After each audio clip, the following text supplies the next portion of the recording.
రామోపాడ. ఈరోజు బడి దాని నిర్వాహకం అనే అంశంతో మీ ముందుకు ఒక చిన్న కవితను వినిపించబోతున్నాను. ఈ కవిత యొక్క శీర్షిక అంతా బడే చేసింది. అంతా బడే చేసింది, సమాజాన్ని నిలువునా చీల్చింది, ధనిక పేద వర్గాల మధ్య పెట్టని గోడలా మారింది. అంతా బడే చేసింది. స్వాతంత్రానికి పూర్వమేమో కొందరిని హక్కును చేర్చుకుంది, వృత్తి కులాల వాళ్ళను ఆమడ దూరం పెట్టి విద్యకు అంటరాని వాళ్ళను చేసింది. వృత్తి కులాల వాళ్ళను విద్యకు ఆమడ దూరం పెట్టి అంటరాని వాళ్ళను చేసింది. అంతా బడే చేసింది. స్వాతంత్రానంతరం పేదోళ్లకు మరోలా మారింది. సమాజంలో అంతరాల అడ్డుగోడలు కట్టింది. స్వాతంత్రానంతరం పేదోళ్లకు ఒకలా పెద్దోళ్లకు మరోలా మారింది. సమాజంలో అంతరాల అడ్డుగోడలు కట్టింది. అంతా బడే చేసింది. పైసలున్నోళ్ల పిల్లలకు సొంత తల్లై అల్లారు ముద్దుగా చూసింది, వారిని అందలమెక్కించింది.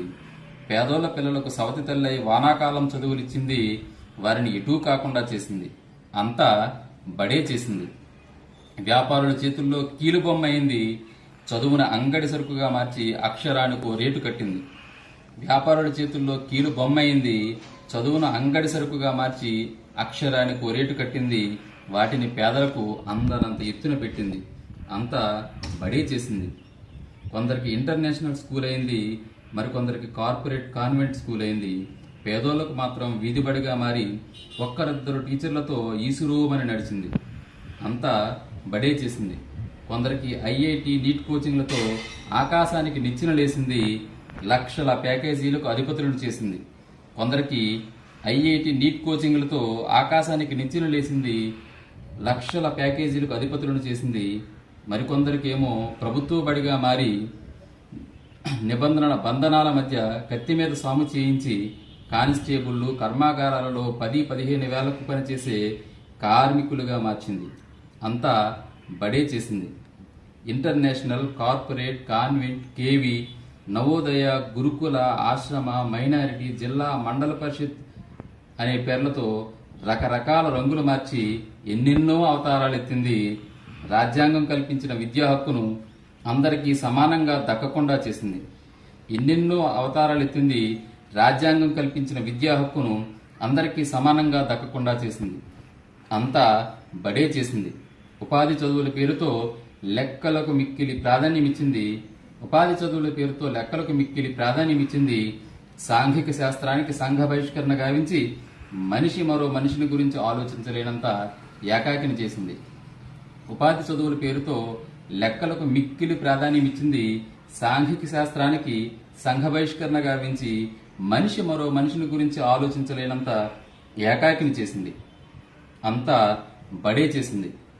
అప్పు చేసైనా ఆస్తులమ్మైనా చదువు కొనుక్కోవడాన్ని నేర్పింది తప్ప అంతరాలు లేని ఆదర్శబడి కామన్ స్కూల్ కోరాలనే ఆలోచన కూడా రాకుండా చేసింది. అప్పు చేసైనా ఆస్తులమ్మైనా చదువు కొనుక్కోవడాన్ని నేర్పింది తప్ప అంతరాలు లేని ఆదర్శబడి కామన్ స్కూల్ కోరాలనే ఆలోచన కూడా రాకుండా చేసింది. అంతా బడే చేసింది. బడిని గుడితో పోలిస్తే నాకు ఆనాడు అర్థం కాలేదు. ఉచిత దర్శనం వాళ్ళని ఆమడ దూరాన ఉంచి పైసలున్నోళ్లకు అడ్డదారిలో అంతరాలయ దర్శనం అందించే గుడులు వంటివే ఈ దేశం బడులని బడిని గుడితో పోలిస్తే నాకు ఆనాడు అర్థం కాలేదు. అవును, అంతా బడే చేసింది. తన గదిలోనే దేశ భవిష్యత్తు రూపొందుతుందని ప్రగల్భాలు పలికింది. తీరా చూస్తే పైసలను బట్టి పలు రకాల వేషాలు వేస్తూ సమాజాన్ని అస్తవ్యస్తంగా అష్టవంకరులుగా నిర్మించింది. తన గదిలోనే దేశ భవిష్యత్తు రూపొందుతుందని ప్రగల్భాలు పలికింది. తీరా చూస్తే పైసలను బట్టి పలు రకాల వేషాలు వేస్తూ సమాజాన్ని అస్తవ్యస్తంగా అష్టవంకరులుగా నిర్మించింది. అవును, ముమ్మాటికి అంతా బడే చేసింది. సమాజంలో ధనిక పేద వర్గాల మధ్య అడ్డుగోడ కొడుతోంది. సామాజిక అంతరాలను పదిలంగా కాపాడుతూ వస్తుంది. Thank you.